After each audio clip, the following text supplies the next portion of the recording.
Alice, are you there? I need to talk to you about your father's funeral next month. Will you be there? Hey, Gertrude. Yeah, of course I will. A bunch of our relatives will be there too, right? I haven't even met some of the people on my dad's side. Seems like it's gonna get busy. He sure was, love. Let me know if there's anything I can help you with. You know, organization, planning, invites, that kind of thing.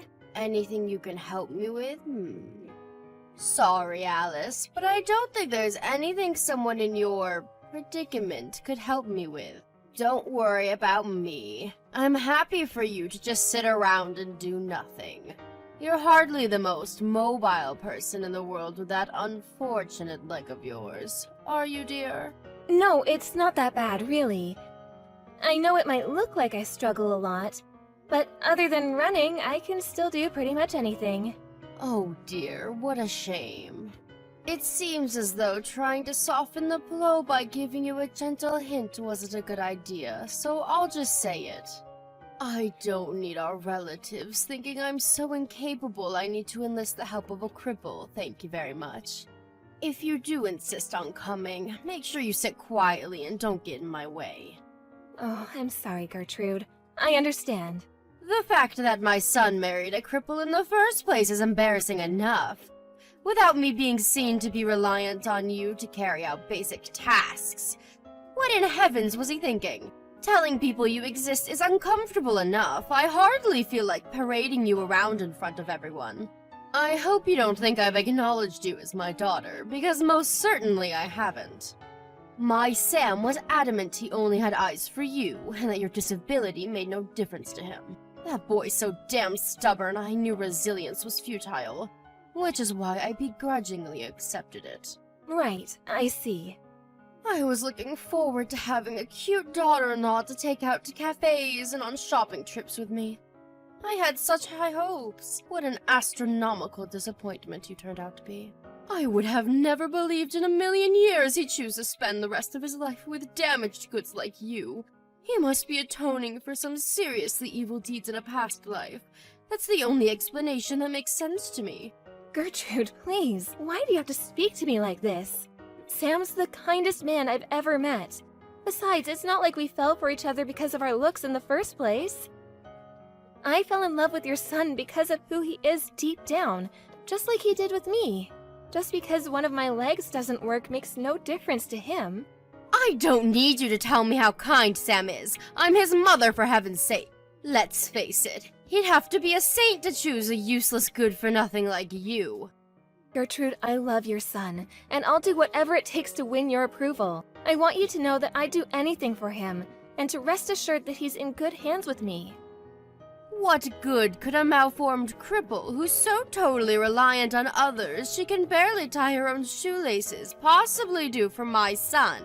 I do wish you wouldn't talk such nonsense, dear. I can't claim to have any idea what you're like getting around the house, but I've seen you many a time using crutches and a wheelchair outside. Right. So, what?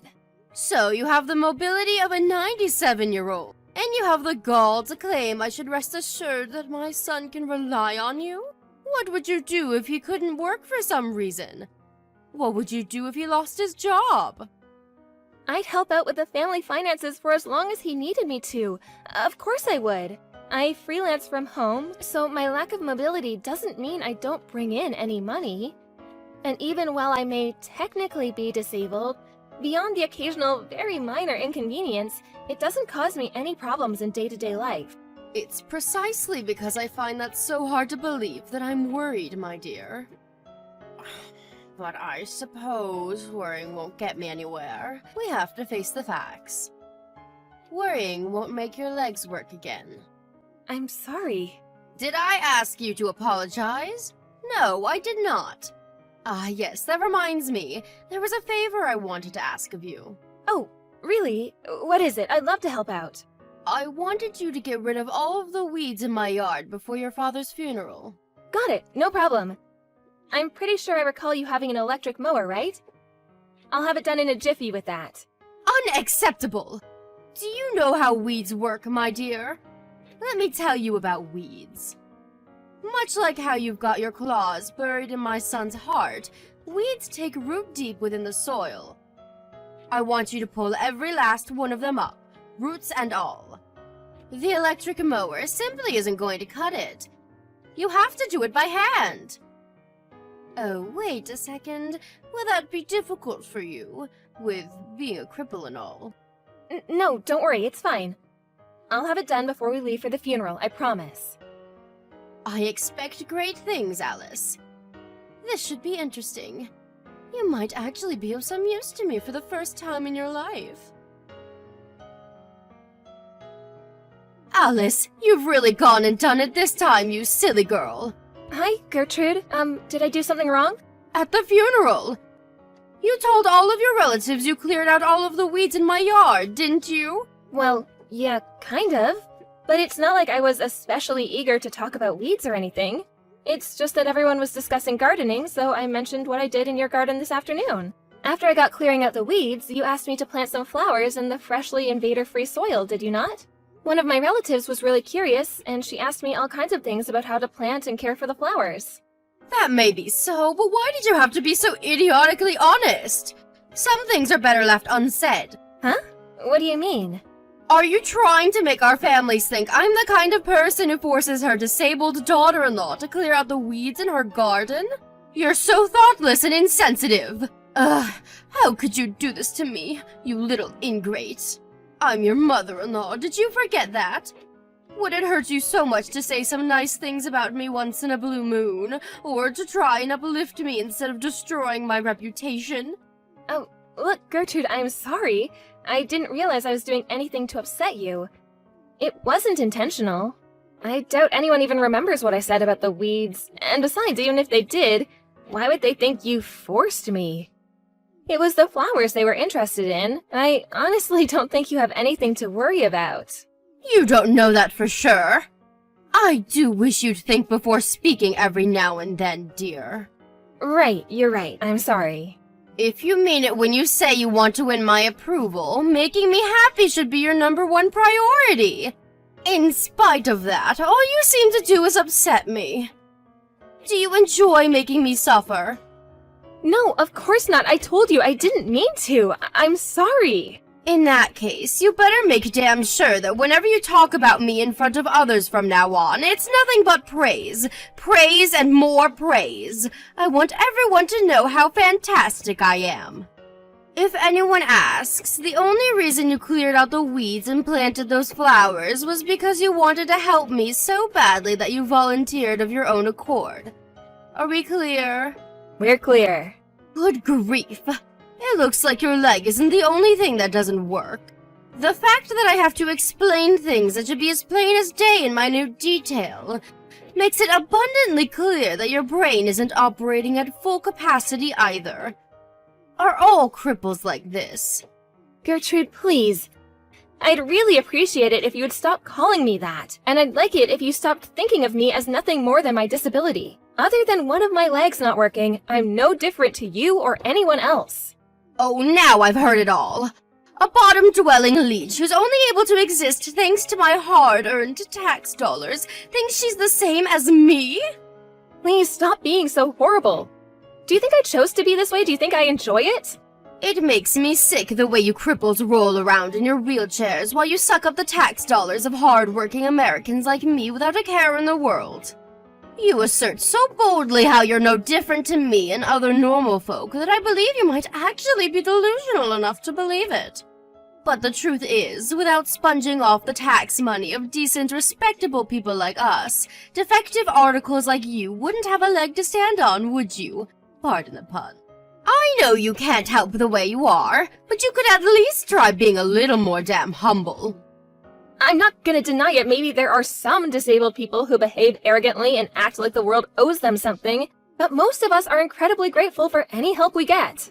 Are you really? I wonder. Consider the following. You, damaged goods in the real sense of the term, managed to bag yourself a high-spec guy like my son.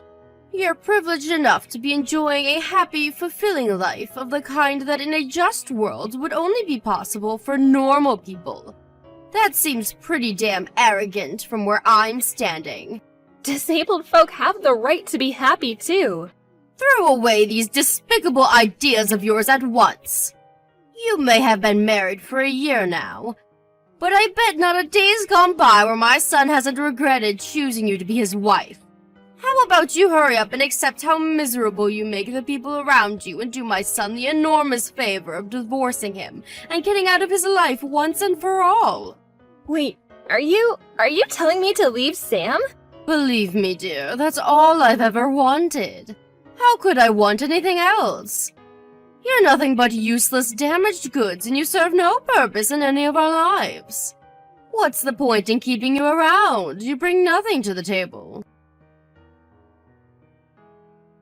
Alice, my leg is itchy. Bring me a back scratcher at once. I can't come and see you again today, Gertrude. I have some important business to attend to now. Important business? More important than me? Impossible! You come back to the hospital right now. Are you being serious right now? I was literally just there. I'm sorry, I can't. I have an appointment to make. I really gotta go. Don't you feel sorry for me? I can't even walk. I'm disabled just like you now. You'd think you of all people would understand how I feel. Sure, I understand how difficult not being able to walk can be, but that doesn't mean I'm gonna drop what I'm doing to cater to your every whim and desire at the drop of a hat. Ah, I see. That's it, isn't it? You were born disabled. You could never understand how it feels to be an able-bodied person who suddenly loses use of their legs in a horrible accident. Not only that, but you'd think it was enough that I'm now unable to walk and forced to live in a wheelchair. But no, I just had a lawyer show up. Do you know what he wanted? He demanded I pay the full amount to cover the repair fees for the damage done to the house. I hardly see how that's a surprise after what you did. You drove your car into someone's freaking house. I suggest you talk to your insurance company about that. I'm not familiar with this kind of thing, but there's a chance they might be able to cover it. I'm certainly not going to be any use to you on this one. I have no idea what to do. I don't know anything about legal proceedings, and besides, this is all backwards. The owner should be paying for the damages her house caused to me. Just because I mistook the accelerator for the brake pedal in a moment of confusion doesn't mean I should be punished financially. I've already suffered enough. Surely you should just be thankful that poor old lady wasn't home when you planted your car in her living room. She could have been killed. And look, I know this isn't easy, but there is still a chance that with lots of hard work, rehabilitation, and some positive thinking, you could walk again one day. Maybe so, but there's no telling how long that could take. I was supposed to be going on a girls' holiday with my friends next month. There's no way I'll be going now. What did I ever do to deserve this? Life is cruel. I know this is horrible, Gertrude, but you can't give up. What else can you do but try your best? I know this is gonna sound heartless, but there's no avoiding the fact that you're the one who caused this accident. Besides, you're not the only one involved here. You destroyed some poor lady's house with your careless driving. I think you should show a little remorse. Like I told you, all I did was make one teeny tiny mistake. Since when did you become the world's highest moral authority? Get off your damn high horse. You don't seem to have any idea how much worse this could have been if that lady had happened to be home when you plowed through her house. You shut your goddamn mouth! I can't live like this. I've had enough already. I want to go home. Hospital food is so disgusting it makes me want to vomit, and they even decide when I go to bed. I can't take it anymore. This is not where I'm supposed to be. You're getting discharged next month, right? That's right. But that's too long. I don't know if I can hold out until then.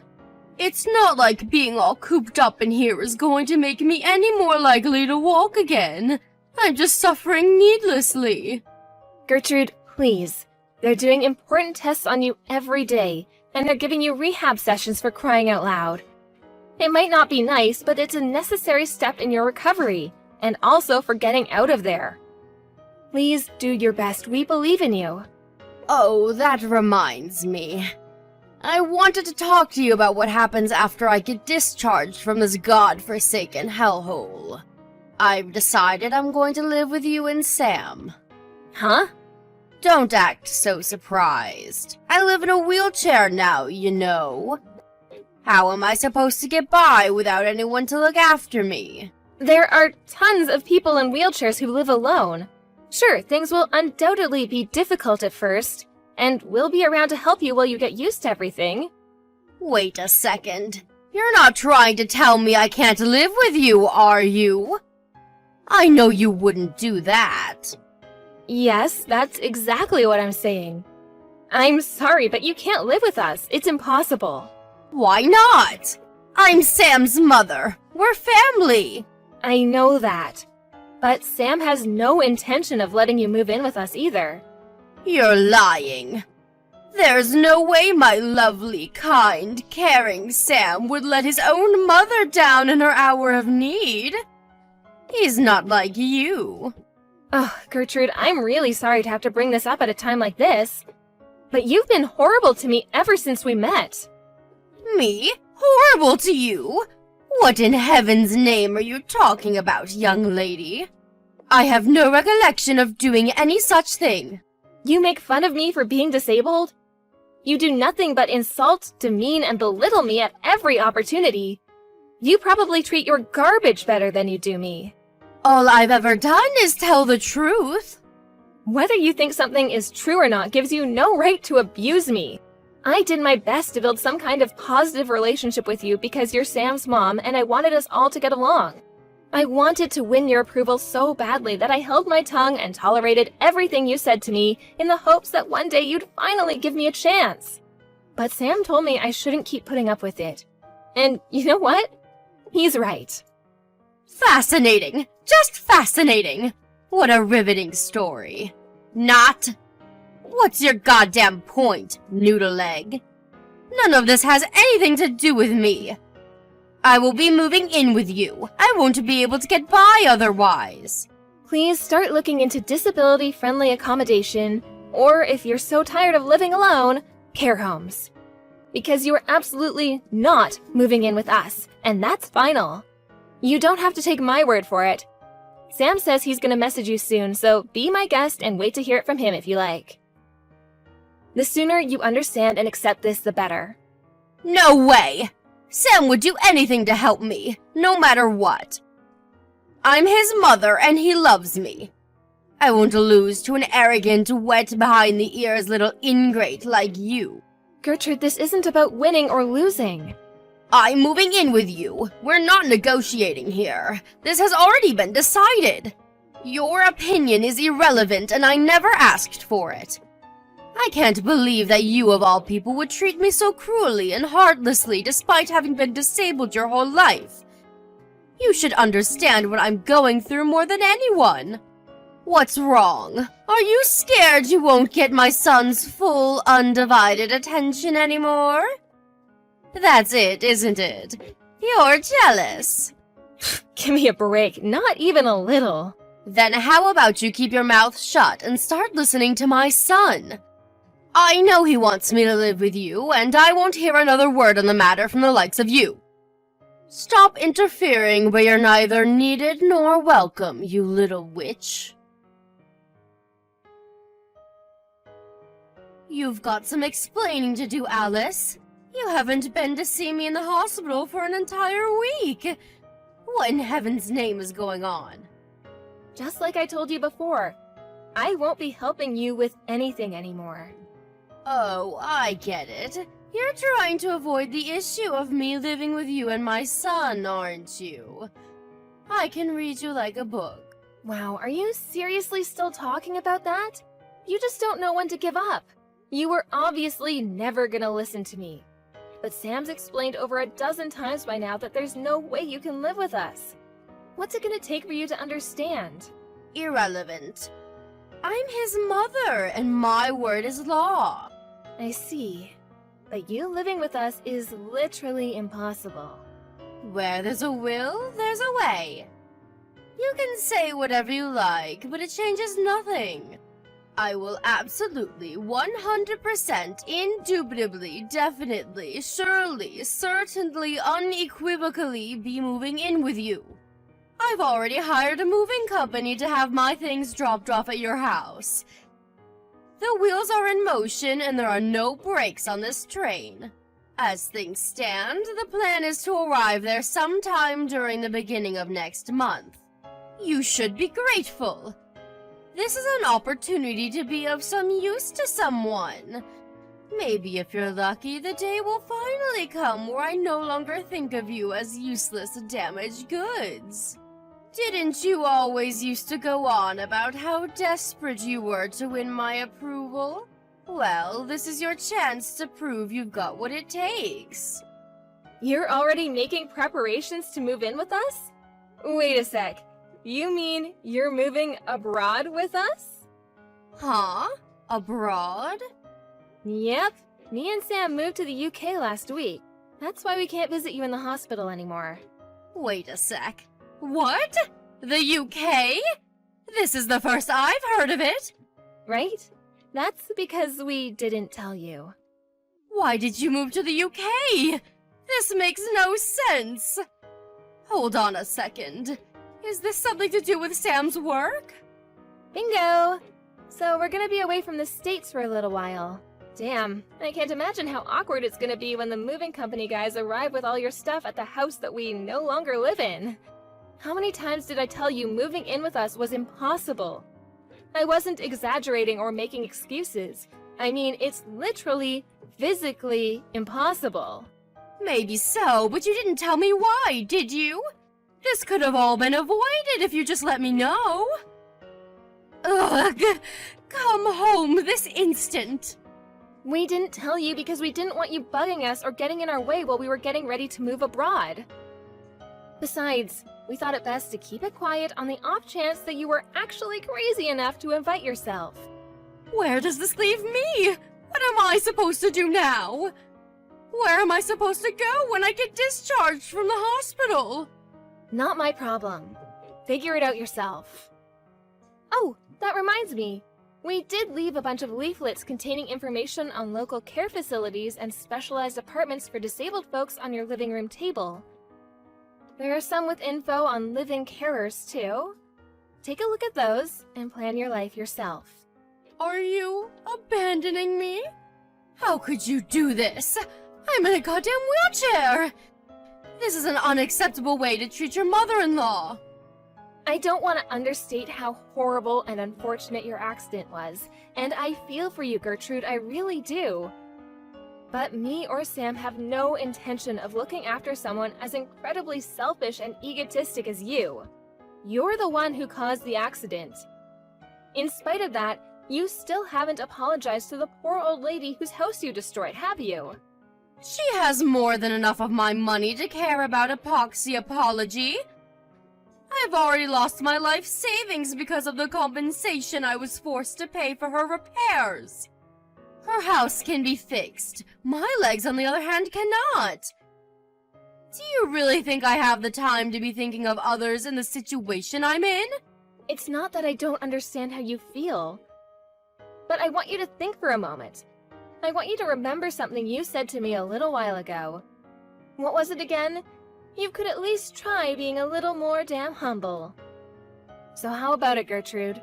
Have you not got what it takes to show some humility?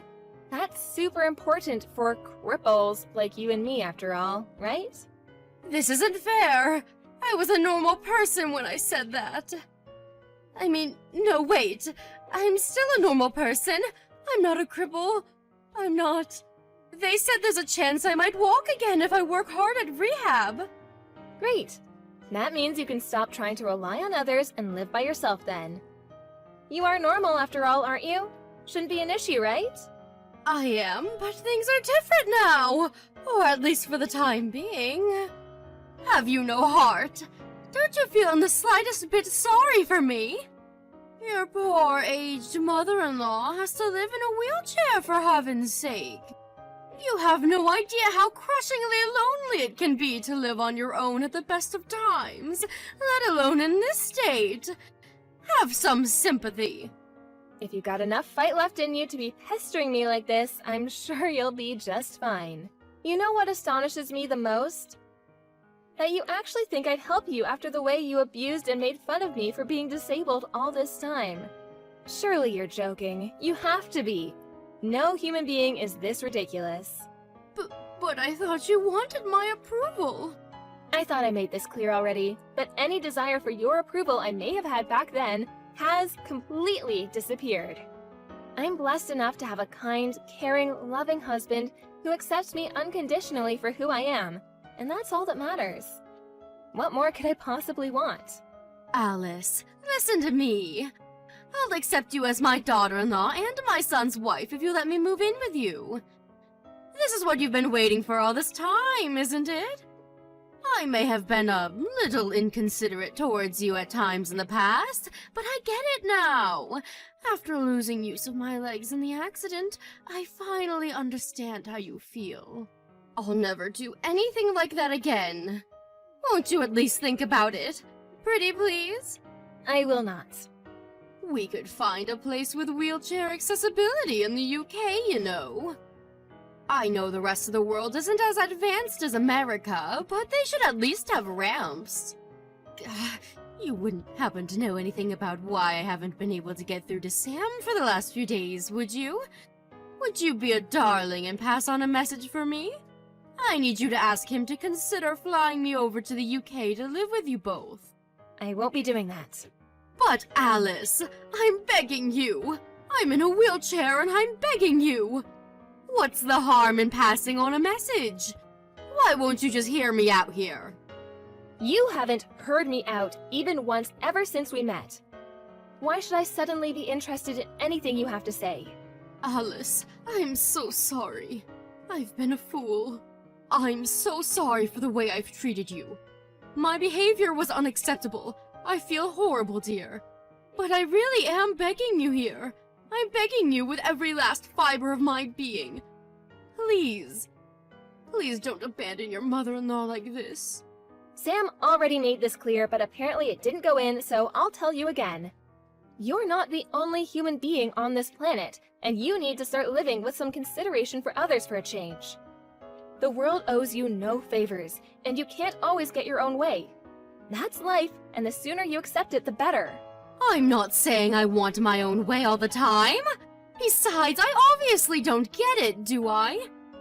If I did, I wouldn't be alone and miserable in this wheelchair. This isn't my fault. There's no reason for me to speak to you as long as you're living in denial of what you've done. Have a nice life. Alice, wait. I'm begging you. Please just pass the message on to Sam. That's all I ask. You can hate me, you can curse me, you can think what you want of me, but please, please pass on the message. I'm sorry. I'm remorseful for the way I treated you. I'm sorry I ignored the way you felt for so long, and I'm sorry I ignored everything you and Sam said to me. There's nothing I can do for you. Surely that's not true.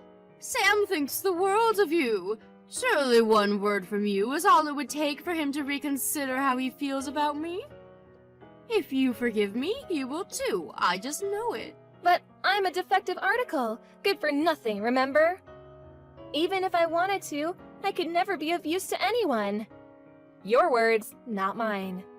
All I'm doing right now is what your son asked me to. Which is why there's nothing I can do for you. You're on your own. Have a nice life. Bye! After that, I was beraged with a torrent of panicked messages from my desperate mother-in-law. Naturally, I blocked her, and now, with her gone, my life is stress-free. I said all I had to say at the end there, so I have no regrets. A major toxic influence has been removed from our lives, and we're not looking back. That said, she decided to move into an apartment complex equipped with specialized facilities for disabled people, for which she needed the signature of a close relative to act as her guarantor. We enlisted the help of Sam's uncle to act as a go-between to avoid the unpleasantries of corresponding directly with her. And so the procedures to dispose of her once and for all are currently underway. I can't help but feel a little guilty for dragging Sam's uncle into Gertrude's mess, but it couldn't be helped. To my surprise, he readily accepted.